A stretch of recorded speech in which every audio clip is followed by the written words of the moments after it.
এমনি এমনি ভক্ত নয় মা, ভগবান ভালো করে কোষ্ঠী পাথরে ফেলে ঘষে মেজে নেবে যে আমার ভক্ত না ও আমার নকল ভক্ত। জন্মের আগে বাবা তো চলে গেল, জন্ম দিয়ে মা চলে গেল, আর যখন বাবা মা দুজনেই চলে গেল, আচ্ছা মায়েরা যদি কোনো সন্তানকে জন্ম দিয়ে কারোর যদি বাবা চলে যায়, মা মানুষ করতে পারে?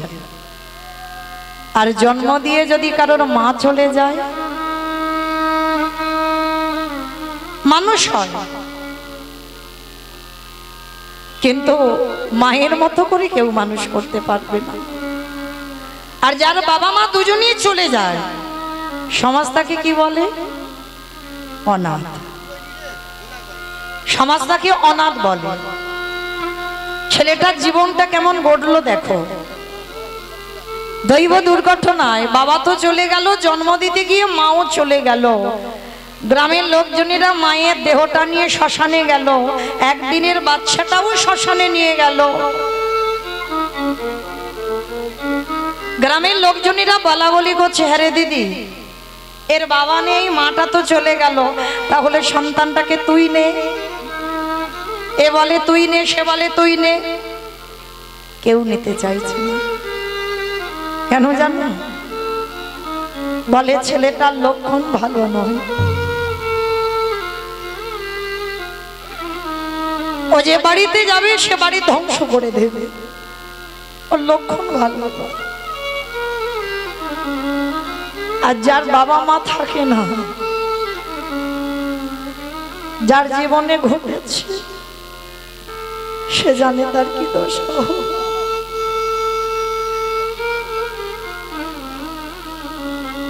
কেউ নিতে চাইছে না, কারণ ছেলেটার লক্ষণ ভালো নয়। তা গ্রামের লোকজনেরা বললো, একটা কাজ করি আই দিদি, ওকে শ্মশানে ফেলে আমরা পালাই, চ শিকাল কুকুরে ছিঁড়ে ছিঁড়ে খাই খাক, আমরা তো আর দেখতে যাব না। ছেলেটাকে শ্মশানের বেদিতে রেখে একদিনের বাচ্চা মায়ের দাহ কাজটা দেখলো, আর একদিনের বাচ্চা তার বিবেক বুদ্ধি দর্শন কিছু শক্তি থাকে না। মায়ের দাহ কাজ হয়ে গেল, বাচ্চাটা অলক্ষণে বলে কেউ নিতে চাইল না। সবাই ওই শ্মশানের বেদিতে বাচ্চাটাকে রেখে চলে গেল, কিন্তু মা রাখে হরি মারে কি, আর মারে হরি রাখে কে? ভগবান যদি নেবে বলে তবে তো নেবে, আর ভগবান যদি বলে নেব না, রাখবো, তাকে হাজার মারলেও তাকে কেউ মারতে পারবে না। ভগবান পরীক্ষার জন্য সারা রাত বৃষ্টি, এতটুকু বৃষ্টি থামেনি মা, সারা রাত প্রবল বেগে বৃষ্টি, ঝড়।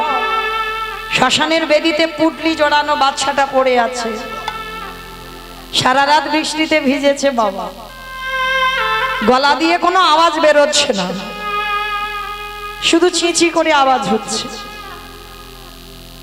আছে মা এরকম পাশানি মা, কত বাচ্চা ছোট ছোট বাচ্চাদের ফেলে চলে যায়, কত বাচ্চাদের নর্দমায় ফেলেও দেয়। বহু বহু মা জগতে আছে, কিন্তু বাবা তারা ভাবে না তাদের অন্তিম দশাটা কি হবে। মনে রাখতে হবে, শুধু জন্ম দিলে তো মা হয় না। মনে রাখতে হবে, আমি জন্ম দিয়েছি সন্তান, তার মানে আমি মা না। জন্ম দিলে মা নয়। অনেক মাওরা আছে বাবা, তারা রাক্ষসী দানবী, বোঝা যায় না। তো আজকের ওই একদিনের বাচ্চাটাকে শ্মশানে ফেলে গ্রামের লোক চলে গেল, আর ওই গ্রামের এক বুড়ি মা ভিক্ষা করে খায়, যার কিছু ছিল না। সে ভোরের বেলা ভিক্ষায় আসছে, আর শ্মশানের মাটি থেকে ওই একটা কান্নার আওয়াজ আসছে। তা বুড়ি মা মনে মনে ভাবলো, যাই, আমার মনে হয় শ্মশানে কেউ কাঁদছে, কিন্তু আবার ভয়, মনে হয় কোনো ভূত বেদনির আওয়াজ টাওয়াজ হবে। কিন্তু বুড়িমার তো কেউ ছিল না, অত ভয় ডয়ও ছিল না। বুড়িমা প্রবেশ করলো শ্মশানে, আর গিয়ে দেখে না একদিনের একটা বাচ্চা সবে নারী ছেদন করা, পুটলিতে জড়ানো পড়ে আছে, সারা রাত বৃষ্টিতে ভিজেছি। গলায় কোনো আওয়াজ নেই। পাখির বাচ্চাদের যেমন একটা চিচি করে আওয়াজ হয়, ওইভাবে আওয়াজ।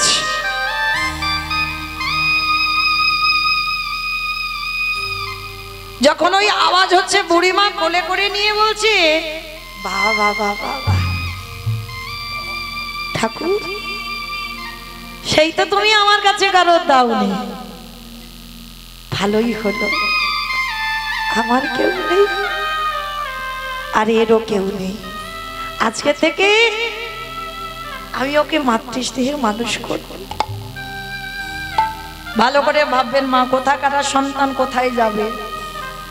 ওই বুড়ি মা ঘরে নিয়ে গেল, ঘরে নিয়ে গিয়ে ভিক্ষাই সম্বল। মনে রাখবে, যার আছে সে তো দেয় না, যার কিছু থাকে না সে দেওয়ার জন্য কাঁদে। বাচ্চাটাকে মানুষ করতে থাকে, দেখতে দেখতে ছেলেটার বয়স দাঁড়ালো 5 বছর। আর ওই 5 বছরের ছেলের কোনো কিছু খেলনা নেই মা। ওই 5 বছরের ছেলের একটাই খেলা, রাধা কৃষ্ণ সে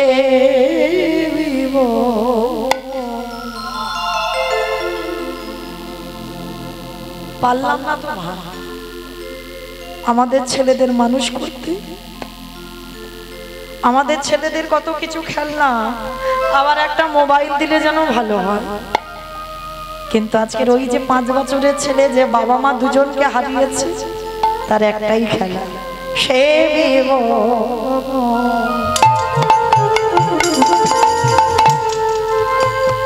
জীবনে মা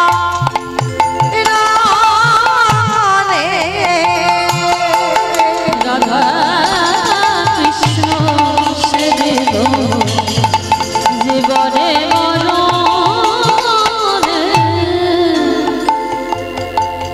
অগজে স্থানে লীলা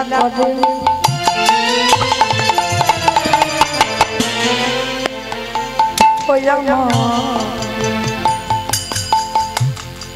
যুগল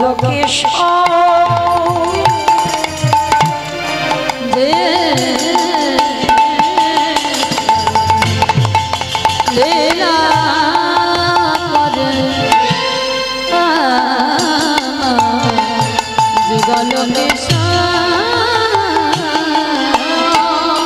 সখীর সঙ্গিনী হইয়া, সখীর সঙ্গিনী হইয়া তাহের গো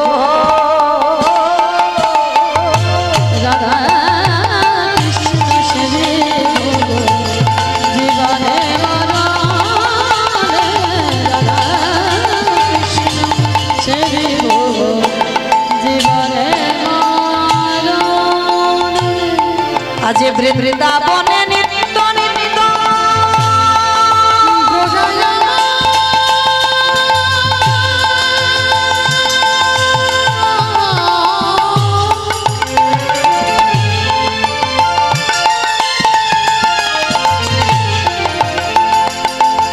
গোড়া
ওই চরণে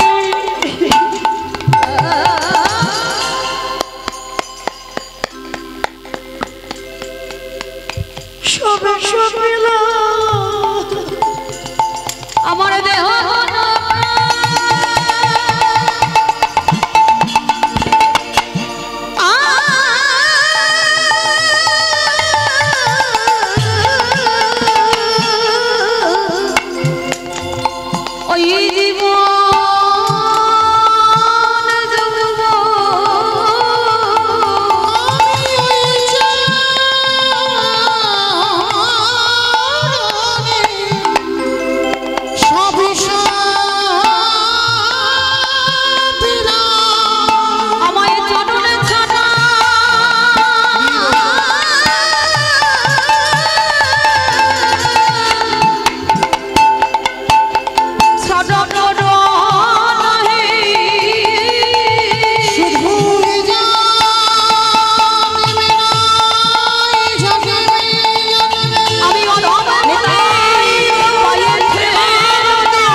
মায়েরা কিরকম পরীক্ষাটা দেখো।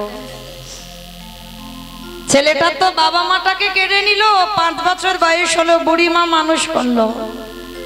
3 দিনের জ্বরে বুড়ি মার মৃত্যু হয়ে গেল। যেই না লোকের বাড়ি খাওয়ার জন্য গেছে, ছোট্ট ছেলেটা সবাই মিলে দূর দূর করে তাড়িয়ে দিচ্ছে। এই বাবা মার প্রাণটা খেয়েছিস, যে বুড়ি মা মানুষ করলো তারই তুই খেলি, আবার আমাদের বাড়ি তো খেতে এসেছিস, কেউ খেতে দেব না। দূর দূর করে তাড়িয়ে দেয়। একটা গাছতলায় বসে বসে কাঁদছে। দয়াময়, আমি বুঝতে পারিনি গো, তোমায় যারা ভালোবাসে, তোমায় যারা ভক্তি করে, তোমায় যারা সেবা করি, তাদের এমনি ঘুরে কাঁদতে হয়। দয়া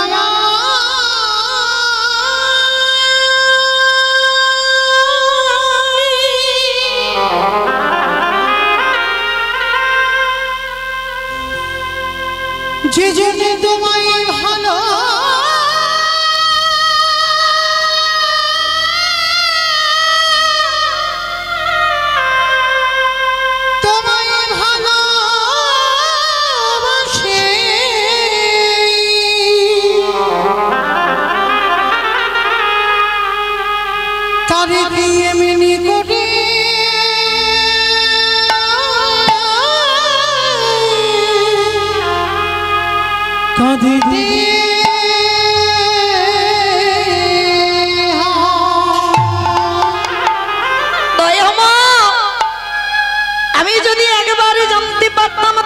ভালোবাসলে এত কষ্ট পেতে হয়।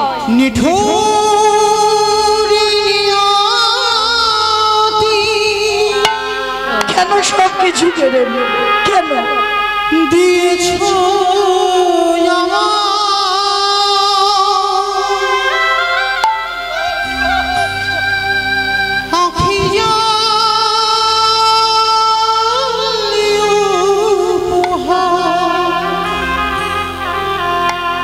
চিরদিন শুধু ব্যথা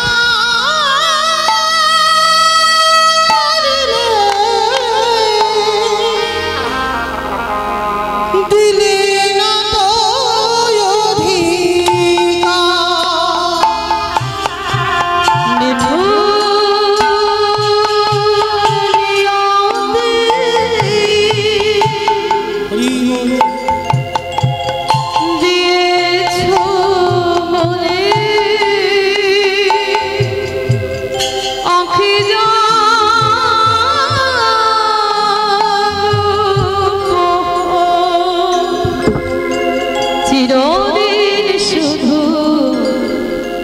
ব্যথা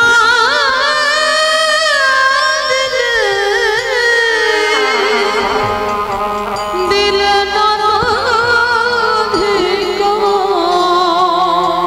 নিঠুর নিয়তি দিয়েছ আখি জানি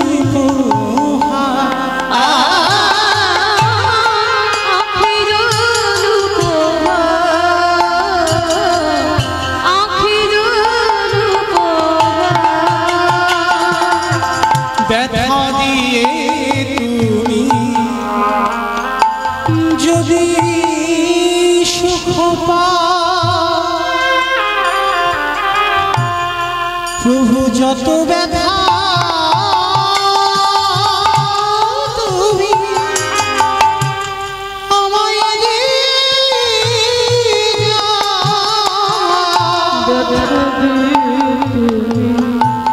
যত সুখ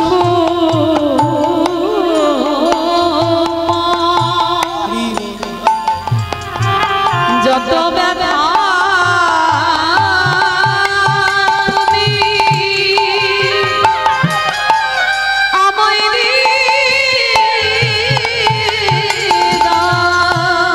নিঠুর নিয়তি দিয়েছ আমার আখি জাল উপহার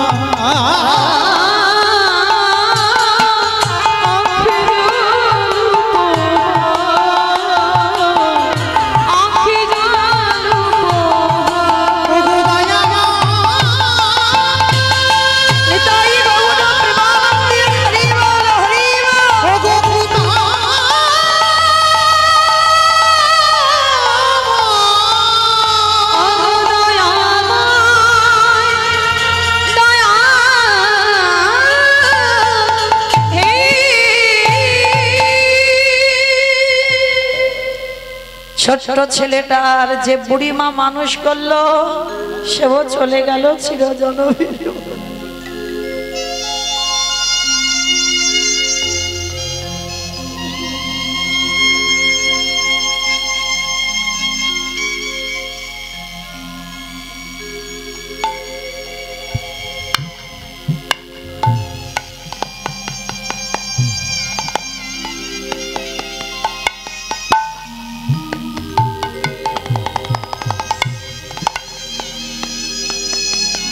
গাছের তলায় বসে বসে কাঁদি আর বলি, কৃষ্ণ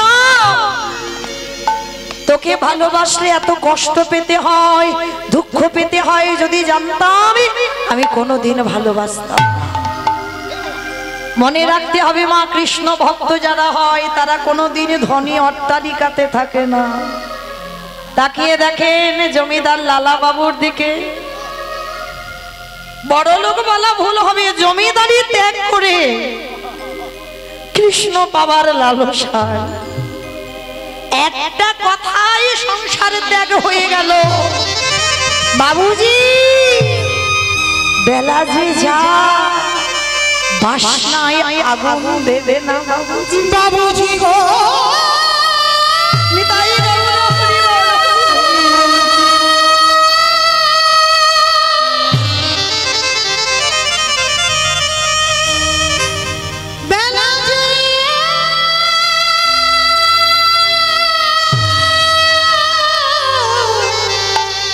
চলে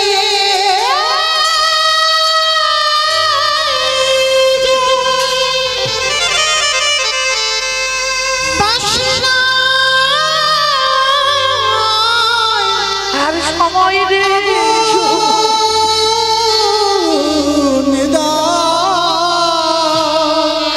সময় বেলা যে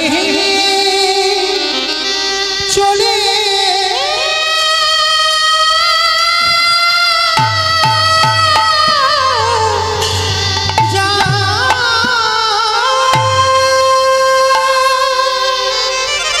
মনে রাখতে হবে বাবা, এই জগতে যত ধন সম্পদ থাকে না কেন কেউ ধনী নয়, শুধু ধন থাকিলে টাকা পয়সা যাদের আছে তারা ধনী নয়। হয় না ধনী। কৃষ্ণ ধান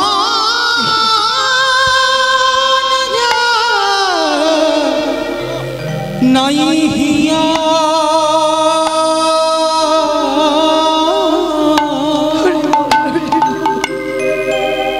ওগো কেবা ধনী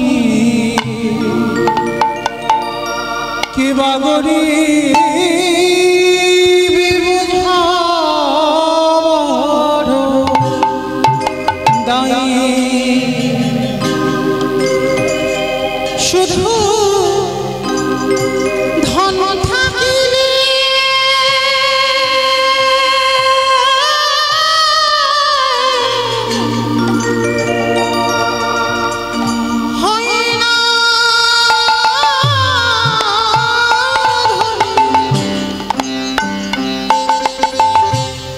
কৃষ্ণ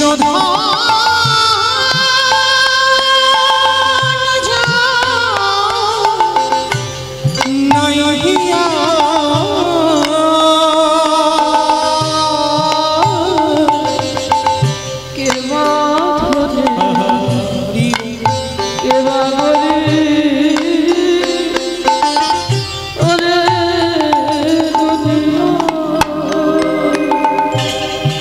কৃষ্ণ ধনে যা ধরারি যা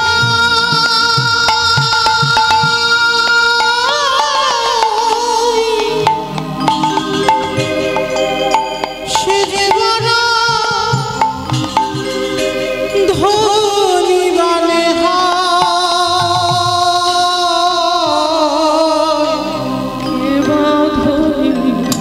তার সাথে কি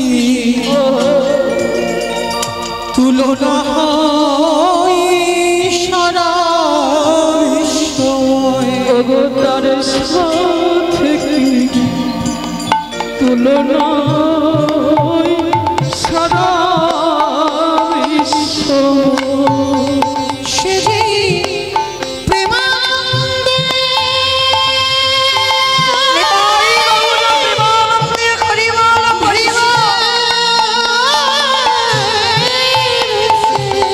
সেদিন প্রেমানন্দে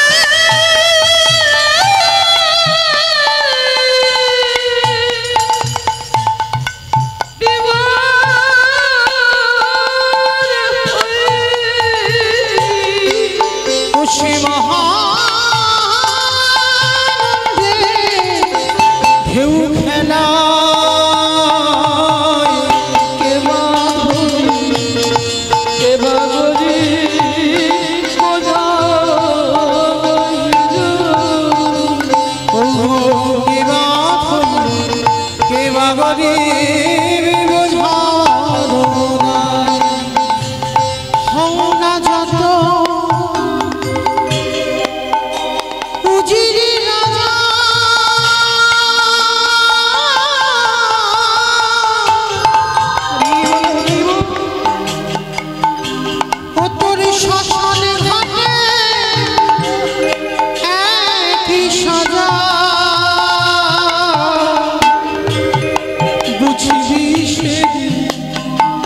তোর কেমন মজা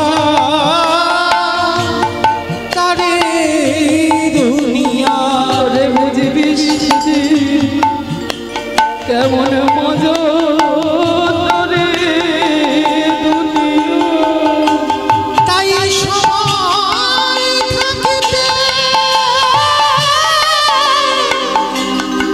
তার নামে কি ধরে তাই সময়ে থাকতে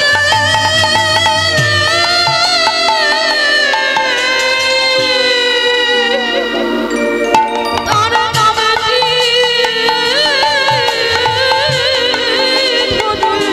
একেবারে প্রেমানন্দে ভেসে বেড়া কে বা ধনী কে বা গরিব বোঝা কে বা ধনী কে বা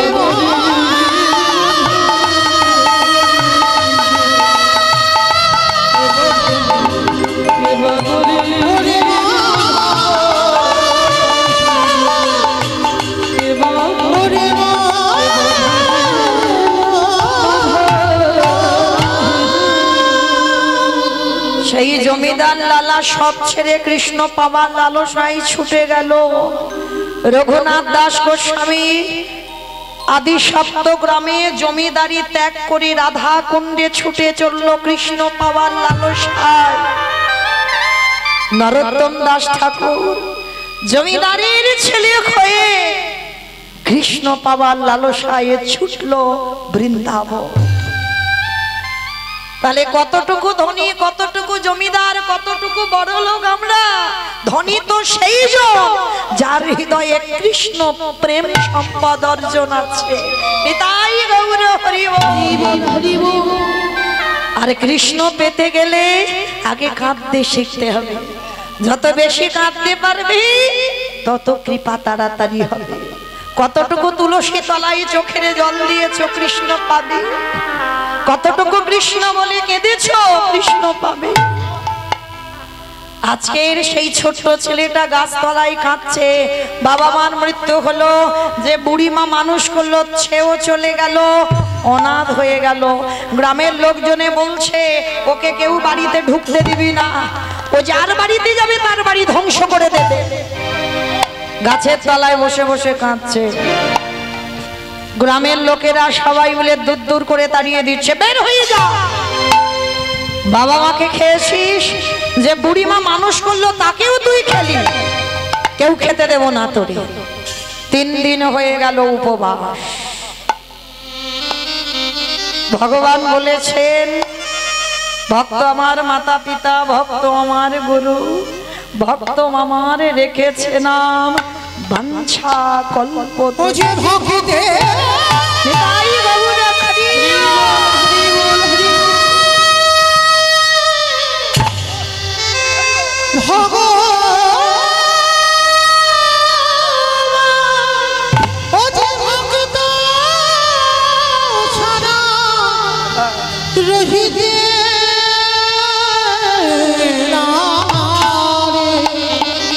তাই তো যুগে যুগে ভক্তের কাছে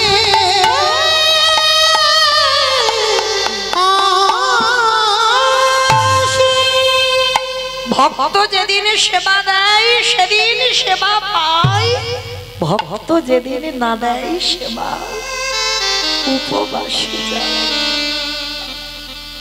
আজকের ছেলেটা 3 দিন খাইনি, আমার ভগবানেরও 3 দিন খাওয়া হয়। দেয় বলে তো খাওয়া হয়, আর না দিলে খাবে কি? দিচ্ছে না, খাওয়া হচ্ছে না। ভগবান একটা বৈষ্ণব সেজে লাঠি ঠুকতে ঠুকতে এসেছে, এই ছেলে দুটো খেতে দিবি? হায় রে, যে নিজের পেটের ভাত 3 দিন জোগাড় করতে পারিনি তার কাছে ভগবান দাঁড়িয়েছে। এটা বাস্তব বাবা, যার আছে ভগবান তার বাড়ি যাবে না, আর যার কিছু নেই, যে দিনহীন পথের ভিখারি কাঙাল, তার ঘরে ভগবান আগে গিয়ে দাঁড়ায়। তো আজকের যেই না গিয়ে দাঁড়িয়েছে, তো ছোট্ট ছেলেটা বলছে হায় হায় হায় হায় গো, আমি নিজে 3 দিন খাইনি, আমি তোমারে খেতে দেব কি? সে কি রে, ভগবান জানো না জেনে জেনে না জানার ভান করছে। শোন, তুই তো 3 দিন খেতে পাসনি, একটা কাজ কর, ওই দূরে দেখা যাচ্ছে রামানন্দ স্বামীর আশ্রম, যা আজকে থেকে ওই রামানন্দ স্বামীর আশ্রমে তুই থাকবি। ছোট্ট ছেলেটার আনন্দ, ছুটতে ছুটতে গিয়ে গুরুচরণে আছাড় খেয়ে পড়েছে। গুরুদেব বলে বলেন, আরে পা ছাড়, পা ছাড়, পা ছাড়। আরে কে তুই? কোথা থেকে এসেছিস? এতটুকু ছেলে, দুধের বালক, নাম কি, থাকিস কোথায়, বাবা মাকে, বাড়ি কোথায়? অনেক প্রশ্ন। ছোট্ট ছেলেটা একটাই উত্তর, আমি অনাথ। ও, এই জন্য আমার পা দুটো জড়িয়ে ধরলি? তো শোন, আমার আশ্রমে থাকতে গেলে তোকে কটা নিয়ম মানতে হবে। বলো গুরুদেব কি মানবো? শোন, তোকে মুষ্টি ভিক্ষা করতে হবে। কারোর বাড়িতে গিয়ে হাত পেতে কিন্তু কিছু চাইবি না। রাস্তা দিয়ে যাবি, 3 বাড়ি থেকে 3 জন মা দরজা থেকে বেরিয়ে এসে যদি মুষ্টি ভিক্ষা দেয়, সেই মুষ্টি ভিক্ষা করে আমার প্রভুর জন্য তুই রন্ধন করে দিবি। পারবি? পারবো, পারবো গুরুদেব। তবে মনে রাখবি, যেদিন ভুল করবি, অন্যায় করবি, সেদিন আমি তোকে গলা ধাক্কা দিয়ে আশ্রম থেকে বের করে দেব। দিন যায়, মাস যায়, বছর যায়। দেখতে দেখতে ভগবান মনে মনে ভাবলো, আর একটু যাচাই করতে হবে, দেখতে হবে ও আমার ভক্ত না আমার নকল। দেখি একবার। ভগবান ডাক দিল, পবন দে, বরুণ দে, ইন্দ্র দে, তোমরা এমন করে ঝড় বৃষ্টি তোলো যেন ও ছেলে আর বাইরে বেরোতে না পারে। তবে মনে রেখো, যেন আমার ভক্তের অঙ্গে আঘাত না লাগে। প্রচুর ঝড় বৃষ্টি, বজ্রপাত, বড় বড় গাছ ভেঙে ভেঙে পড়ছে। সেই সময় গুরু রামানন্দ ডাক দিয়েছে, এই ছেলে, এখনো বসে আছিস? মুষ্টি ভিক্ষায় যাবি না? গুরুদেব, গুরুদেব, এই ঝড় বৃষ্টি, কত মেঘাচ্ছন্ন আকাশ, মনে হচ্ছে কত রাস্তা অবরোধ হয়ে গেছে, কে আমাকে দেখতে পাবে, কে আমায় ভিক্ষা দেবে? দূর হয়ে যা। আমি তোকে বারবার বলেছিলাম আমার কথা অবজ্ঞা করবি না, মুষ্টি ভিক্ষা করে দিতে হবে। যাচ্ছি, যাচ্ছি গুরুদেব, আমি এক্ষুনি যাচ্ছি। ওই ঝড় বৃষ্টি মাথায় করে নিয়ে ছেলেটা বেরিয়ে পড়ল। কিন্তু যখন আকাশে প্রচুর ঝড় বৃষ্টি হয়, কোনো মা কি ঘর থেকে বাইরে বেরোয় না। সারা গ্রাম ঘুরলো, কোনো মা মুষ্টি ভিক্ষা দিল না। ছেলেটা মনে মনে চিন্তা করলো, ওই তো জমিদার মার বাড়ি, ওই মা তো রোজ আমার ডাকে, আমি যাই না, কিন্তু গুরুদেব তো আশ্রমে আছে, গুরুদেব কি আমায় দেখতে পাবে? যাই, আমি ওই জমিদার মার কাছ থেকে কিছু চাল ডাল চেয়ে আনবো। এটাই হলো ছেলেটার জীবনে সব থেকে বড় কাজ। কারণ ও ছেলে বুঝতে পারলো না যে গুরুদেব রামানন্দ স্বামী যোগী পুরুষ। আশ্রমে থাকলে কি হবে? ধ্যানা যোগে বসে ত্রিনয়নে সব দেখতে পেয়ে যায়। জমিদার মার কাছ থেকে চাল ডাল এনে রন্ধন করে গুরুদেবের হাতে তুলে দিল। গুরুদেব যেমন ভোগ লাগায়, আজও লাগিয়েছে। দরজা বন্ধ করে গুরুদেব বাইরে সেরে ধ্যানস্থ হয়েছে। প্রতিদিন গুরু রামানন্দ দেখে যে শিষ্য বসে বসে আমার ভগবান প্রসাদ পাচ্ছে, কিন্তু আজকে ধ্যানা যোগে দেখলো আমার ভগবান আসনে বসছে না। কি ব্যাপার? আমার প্রভু আসনে বসছে না কেন? ও, মনে হচ্ছে আমার সেবায় কোনো ত্রুটি হয়েছে। ডালাটা বের করে এনে বাদ দিয়ে নতুন করে পারস সাজিয়েছে, আবার নিবেদন করেছে, আবার ধ্যানা যোগে বসেছে। ভগবান প্রসাদ পাচ্ছে না। প্রশ্ন করলো রামানন্দ স্বামী, এত বড় সাধক ছিল, প্রভু আজকের আসনে বসে তুমি প্রসাদ পাচ্ছ না কেন? দৈববাণী বলল ভগবান, রামানন্দ, তুই প্রতিদিন মুষ্টি ভিক্ষা দিস বলে আমি তোর আশ্রমে প্রসাদ পাই, কিন্তু আজকে তোর শিষ্য ঘোর অন্যায় করেছে। অযাচিতভাবে লোকের বাড়ি থেকে হাত পেতে চেয়েছে, আর সেই চাওয়া তন্ডুল আমার জন্য রন্ধন করে দিয়েছে। তুই জানিস না যে একবার সন্ন্যাসী হয়ে যায় তার গৃহস্থের প্রসাদ পাওয়া নিষিদ্ধ? তাই আজকের পর থেকে তোর এই আশ্রমে আমি আর প্রসাদ পাবো না। গুরুদেব রেগে গিয়ে ডাক দিল, এই ছেলে এদিকে আয়, আগে শেষে এদিকে আয়। ছোট্ট বাচ্চা এসে বলছে, গুরুদেব, গুরুদেব আমায় ডেকেছো, সত্যি করে বল তুই মুষ্টি ভিক্ষায় গিয়েছিস? আর দেখবেন বাবা, যারা ছোট বাচ্চা তারা মিথ্যাটা আগে বলে না, সত্যি আগে বলে ফেলে। ছোট্ট বাচ্চা বলে উঠলো, গুরুদেব, গুরুদেব জানো এই মেঘাচ্ছন্ন বৃষ্টি পড়ছে, আমাকে তো কেউ মুষ্টি ভিক্ষা দেয়নি। আর জানো গুরুদেব, আমি এক জমিদার বাড়িতে গিয়ে আমি অনেক চাল ডাল এনেছি, আর যা এনেছি আমাকে 1 সপ্তাহের ভিক্ষায় যেতে হবে না। অপদার্থ, তোর এত বড় স্পর্ধা, তুই গুরু বাক্য লঙ্ঘন লঙ্ঘন করেছিস, গুরুদেবের ভজন নষ্ট করেছিস, গুরুদেবের ভজন থেকে সরিয়ে দিয়েছিস। আমি এই মুহূর্তে বেরিয়ে যা, আমার আশ্রম থেকে তুই এক্ষুনি বেরিয়ে যা। গুরুদেব, গুরুদেব, আমি বুঝতে পারিনি গুরুদেব, বিশ্বাস করো, আমাকে তাড়িয়ে দিলে আমি কোথায় থাকবো?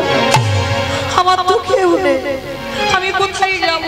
কি আমায় দুটো খেতে দেবে? বেরিয়ে যা, যেদিকে দু চোখ চাই সেই দিকে চলে যাবে। পা ছেড়ে দে, পা ছেড়ে দে, পা ছেড়ে দে।